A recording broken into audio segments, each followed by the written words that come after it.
Well, hello world, channel subscribers. So, I hope I can be heard well since I'm outdoors. But I've been meditating on some stuff. I guess it's that kind of cold out here. I've been meditating on some stuff.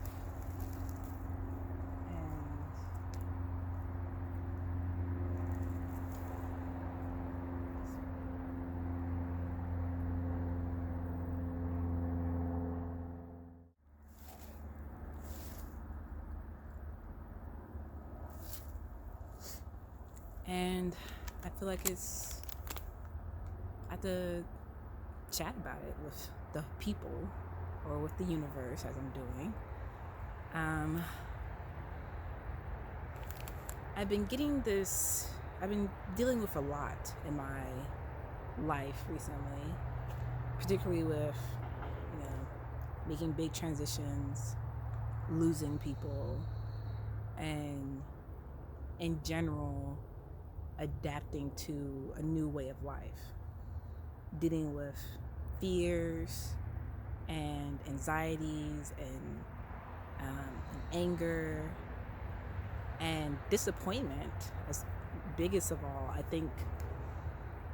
I guess that goes on top of everything. It's like all of it comes together into a type of disappointment of I want it better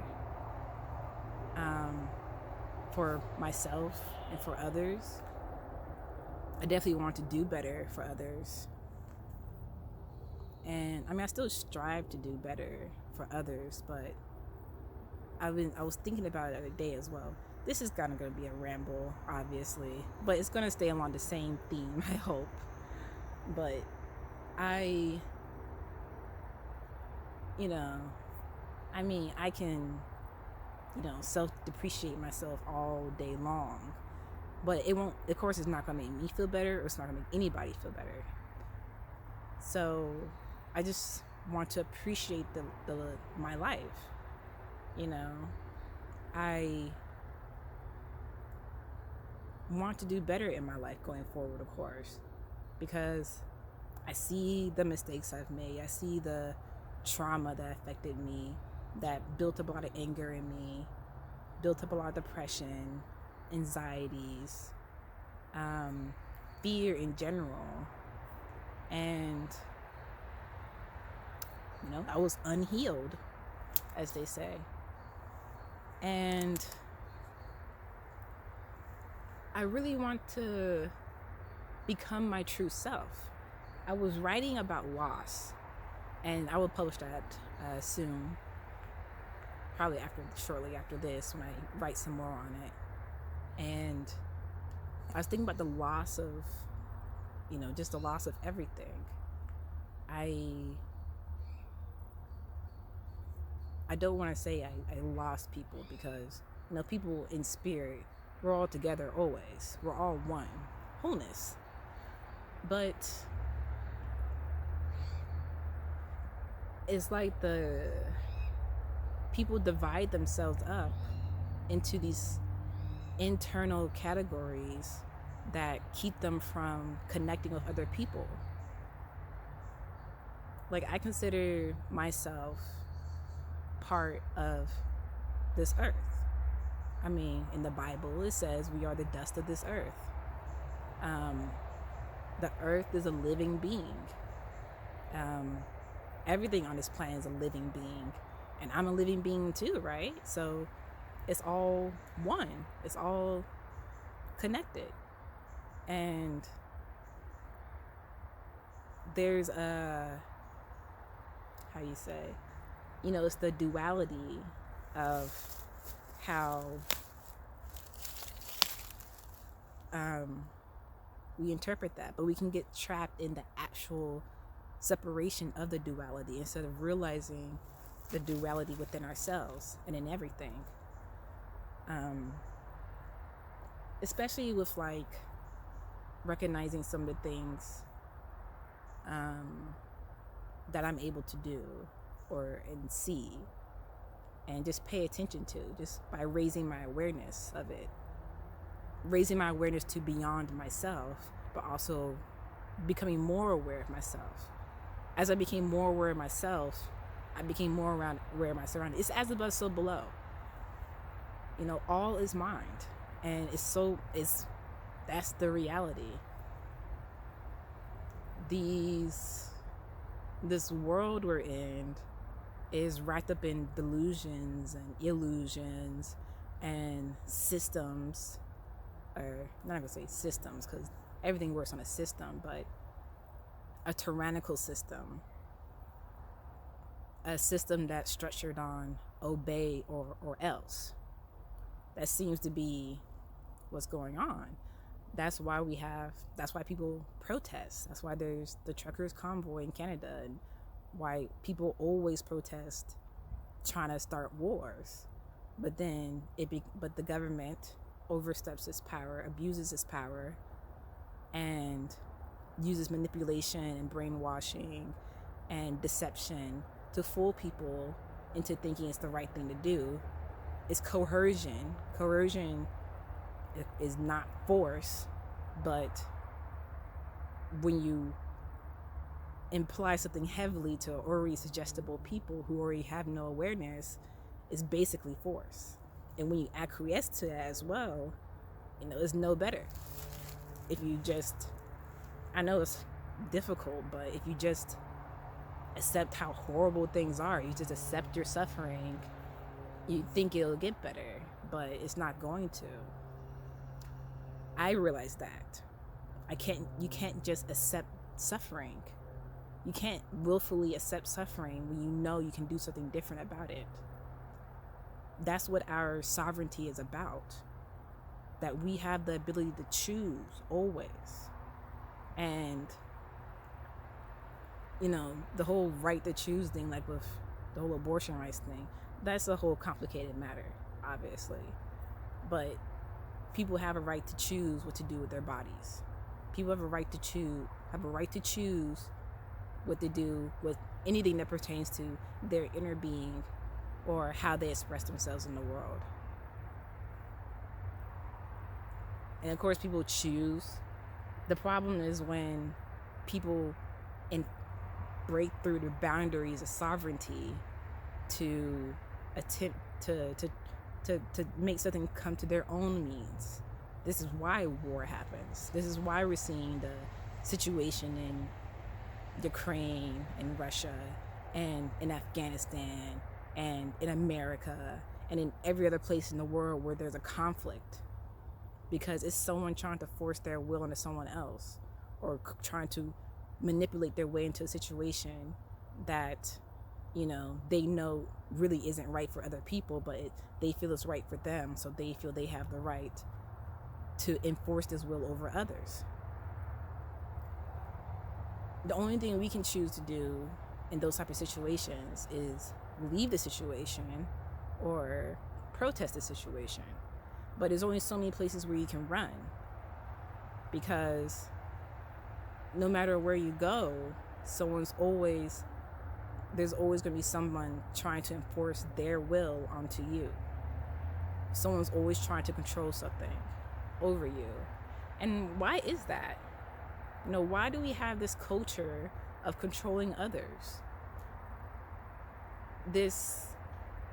We're still enslaved mentally and spiritually to think that we have to own somebody else, that we have to control somebody's actions, to impose things on them that, for what? And then they create a whole structure around it to suit the goals. It's very unfortunate, and it causes a lot of suffering. People suffer because they can't choose for themselves. If you can't choose to live freely, and that's really the choice everybody wants to make, everybody definitely wants to choose to live their life as they see fit, as long as it's not causing harm to others. That's what sovereignty is about. It isn't about imposing your will on others. It isn't about becoming the almighty powerful when you know who the almighty is, you know? And I just,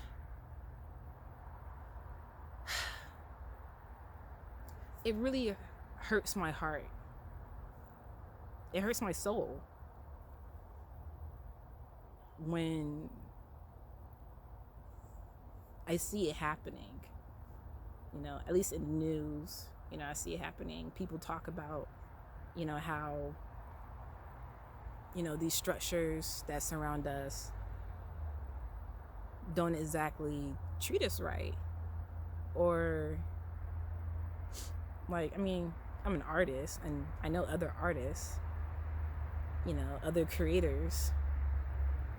And of course, I'm creating right now. As always, never stop creating. But I think it's the main reason why I developed Aquarius United in the first place, because it just came to me that, I feel like the most vulnerable of all are, of course, the children. And we aren't teaching our children how to choose, but to obey. If children can't learn, if you don't teach your child yes and no and the meaning of that and what it means for them, then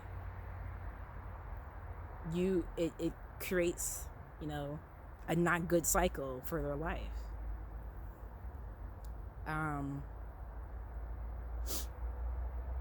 When people impose on children, unnecessarily impose on children, because of course you don't make kids do stuff, they won't do it. But I suppose how I think about it is,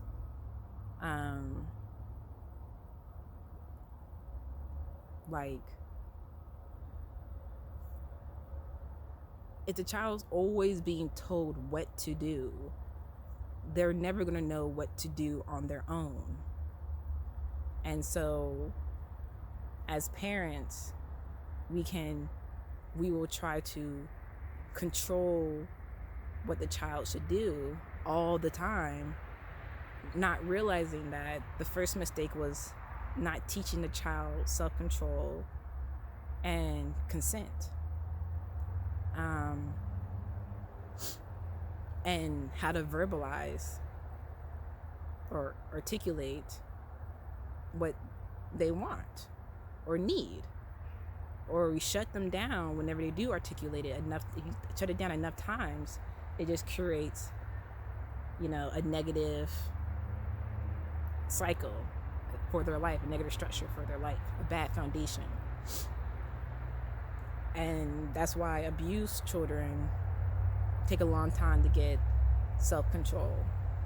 That's why traumatized people, or people who are traumatized in their childhood, at least, that's what most people are.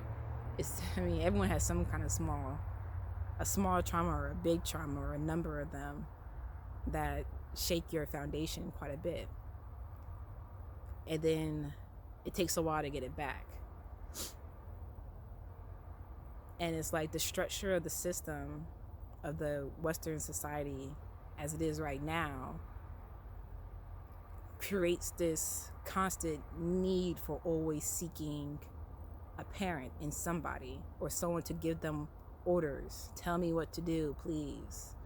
Even I find myself in that cycle sometimes when I'm trying to meditate, and even I'm like asking God, even though I know I'm in constant communication with the divine all the time, and I'm always asking for help in a way. Not that it's wrong, but I can see it in myself too, that I'm even asking for that spiritually and living that out. I think the difficulty is that I know what to do, what I want to do in a spiritual sense, but I kind of don't know what to do materially or physically in the world, because the world just tells you to go to work and go to school and do whatever.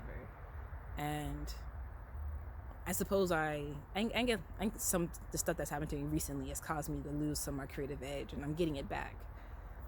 But I'm just explaining some feelings to empathize, you know, with the collective that resonates with that.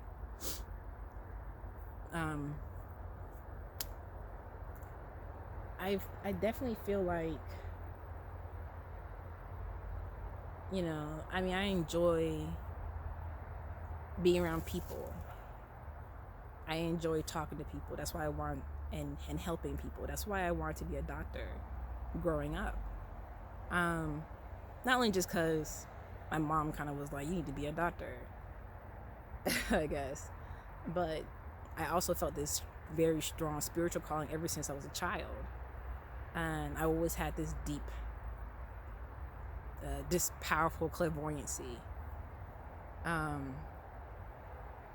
So I've been working how to integrate. I'm integrating that into what I want to do physically in the world. I mean, it's my Saturn return, so it's definitely the time to mature that, and I'm treating that. And coming into the consciousness of who I really am, and which is as a sovereign being who can make choices that can positively impact the world.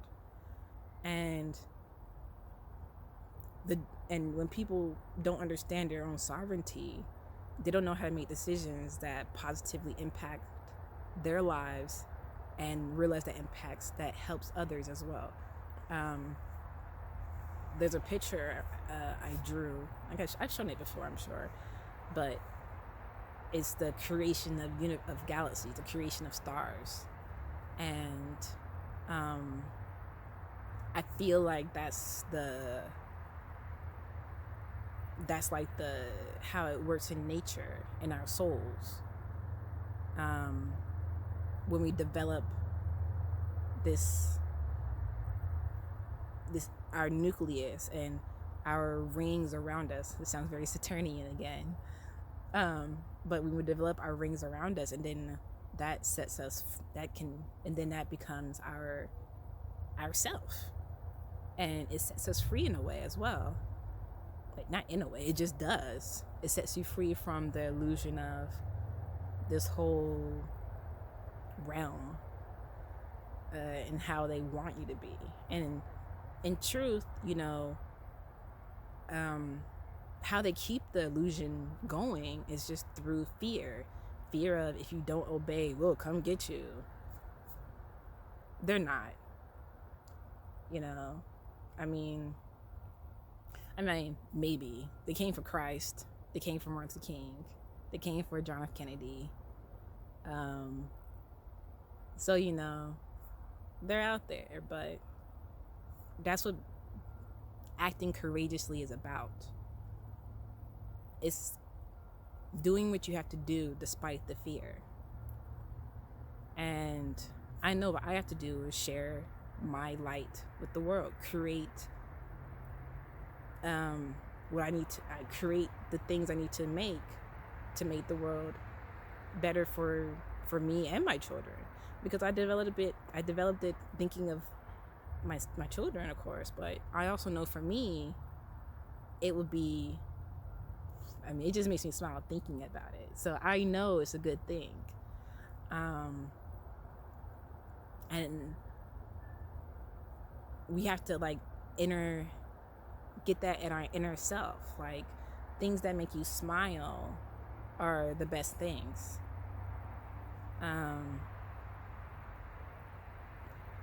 But it's the illusion, the delusions that can really mess you up. Like from our traumas and the fear that's stuck in our bodies because of it. I'm still healing that. But I'm definitely still in the process of healing a lot of that stuff. Physically, definitely. Or rather, yeah, just definitely physically. And we are so insecure about accepting our vulnerability, accepting our shadow, accepting our light as well, because we've been so dimmed down in this firmament, in this curated firmament. As I say firmament, that we just forget. We have forgotten who we are truly, and we've become so disconnected. And this trauma, this vulnerability, we really have to, I shouldn't be saying really have to, but it's something because now I'm trying to get you to do stuff, but I'm trying to encourage it. I'm just really trying to encourage it because it's needed, and no one's telling people this in a true sense. There's a lot of negativity in the positivity of things. Like, it's always so dark and whatever, and it's like, I guess that's the polarity of people being dark about the positive things and I'm being light about the dark things. Let me get to, because I think I just take it the Buddha way, just laughing about it. I feel like laughing is like the great dispelling of negativity. But other than that, it's like we should be able to, honestly, there's a lot of things. Like, I feel like with what I'm creating, what is in the process of coming alive, is this feeling of this dispelling of this illusion. I think people are afraid of it so much that they'll do anything to hold on to this thing that's actually killing them. I been working this job, right, and it gives me a lot of time to think about stuff, and of course the message of the Buddhism or the Taoist way, or just any kind of any true spiritual practice, is about detachment. And so I started to it gave me time to think about detaching from everything, even myself. I detached from myself, from everything, from the world, and then I came into attachment and attraction to everything that I need. I'm coming into attraction of the prosperity that exists here. This tree right here is broken. Actually, it's actually this branch right here is actually laying on its side, but this tree is actually still alive because it's still connected to the trunk. It's still connected to the roots. So I suppose the message is to get back into your roots and realize how far you've grown and keep going further towards the sun. And another message about trees. Trees are bridges. Trees are like, I'm a tree person. I'm pretty sure I'm like a literal walking tree at this point. But like, trees are like the in-between of earth and sky, and water and earth and air. And the sun represents the fire, so, but we're not going to bring that actual fire to the tree, please. So the tree is actually a great organism that represents all 4 elements, and how we can understand that for ourselves. When we understand the tree and its importance, just to all life on earth, the tree is us, and that's why it's so heartbreaking when trees get cut down. Like, I remember when that tree got cut down in my apartment complex I was at, and gosh, when I felt that, my heart really hurted. And But I think that was also a sign of it was time for me to go, because there's no appreciation of the divine in that place. It certainly was not. And then we have people who don't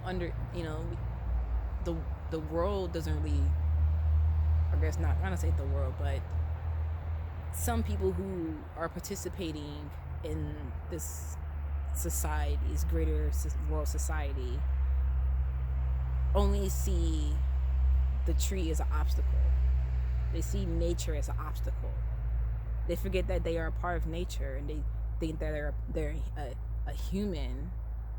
They think that they're a person, and they're not a part of nature, and so they destroy nature to try to create something that they think they want. But all it does is, all it has done is just created more despair.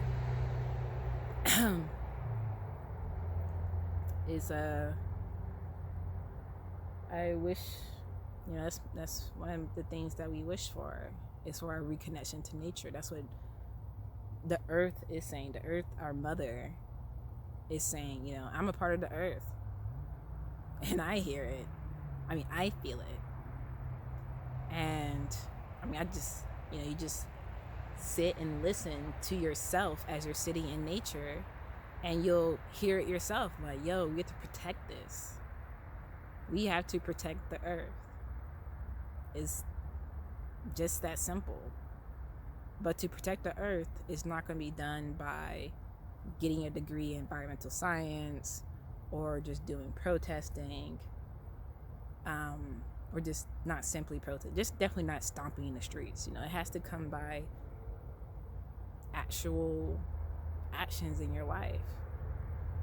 And as I'm dealing with adjusting and adapting to expressing my true self, and eliminating all the things I thought I was, or that people told me I should be, or thought or was, or whatever, their ideas of me, I'm remembering who I really am, and remembering my soul's purpose.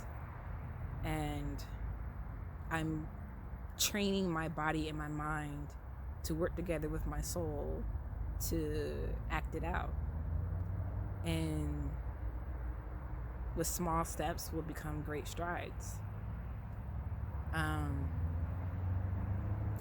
not alone either, because I felt kind of lonely for a little bit internally, but I am, I know I'm connected to others, in our solar system of each other that we all have within us, and the solar system outside of us, and other solar systems. So I'm getting reconnected, and I'm relearning, and I'm remembering, and I'm getting ready as well. So, gosh, what was my original, was that my message I guess I want to send? Because I've been told, I've been told by spirit, who I am, and I'm still accepting it. And it's hard to accept. It is difficult to accept who you really are when you thought you were someone completely different. And it's like taking a hard left turn, or really when you've gone 5 miles down the wrong way and your GPS went out.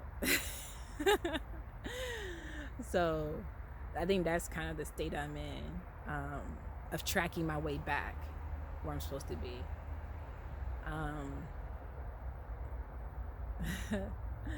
Yeah. And so I am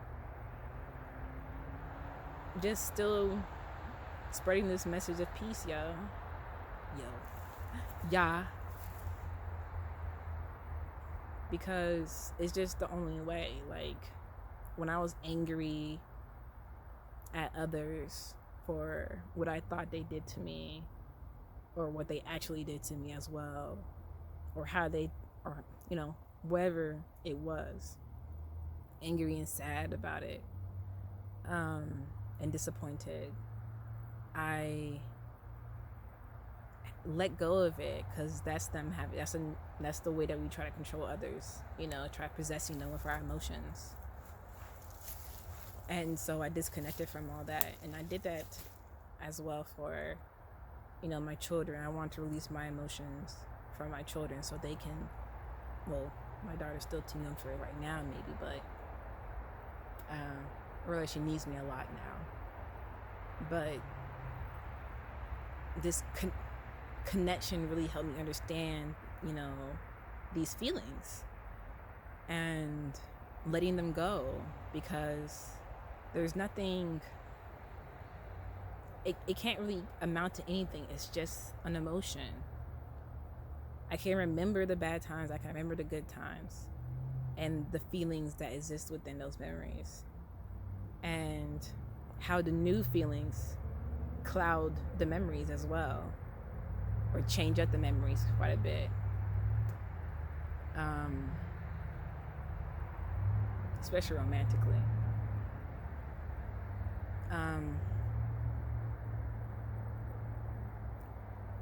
And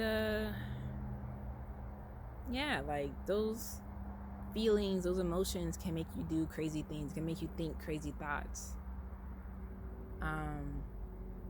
It can have you grasping for power over the other person because of whatever, and I just had to, let it go. And I hope, eventually that, they let it go too. And, whatever. I'm sorry. That's all I can say. And I've always apologized, I don't think there's been any time where I haven't apologized for my emotions. If it took me a while, it took me a while, but I always do.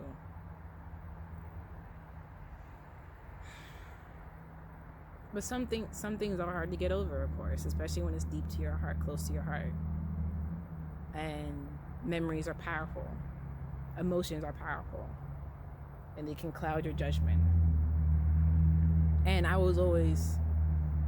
feel like I've always had a pretty decent amount of judgment. But that's another thing about being fearful about accepting who I am. I feel like I have pretty good judgment.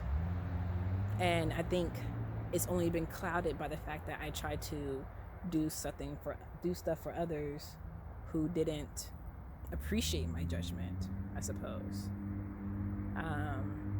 Or they think they know better than me for my own life. But whatever. It's other things. It's a lot of stuff, obviously. As it is in everyone's life, I'm one of you. So we all have gone through the same things. I don't know if you thought about it the same way, but this is your food for thought, food for your soul to consider.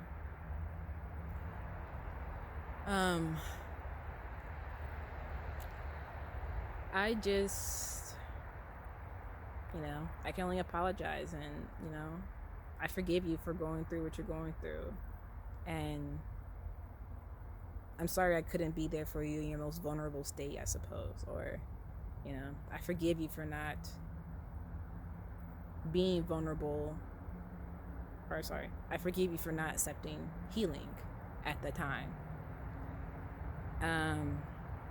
You know, I can forgive you for accepting this illusion of what you're supposed to do based on what other people have told you, even though you can observe that it doesn't really work.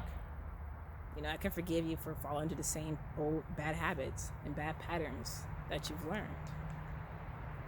You know, because I forgive him.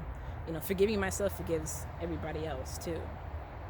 Because when I accept it within myself, I can see it in other people, and you know, and I'm just grateful for the time. You know, and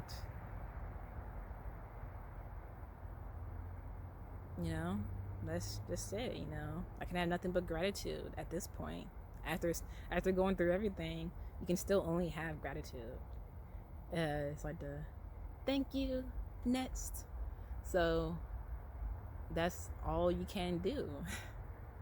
And you know, resentment and blah blah blah. You know, people think they know everything too, but I just whatever. People can think they know everything. I don't even think I'm pretty intelligent, but I don't think I know everything. Come on now, I only know what I know, and so that's just on that. Yep, nice and spooky out here, that's for sure. Not spooky, beautiful actually, beautiful darkness, and you know, I want to be a light in this world, a light that shines through the darkness. That's my mission. I want to help people. I want to create a better world, or just something for people who actually want to get out of this world. There's so much I want to create, and I'm going to create. So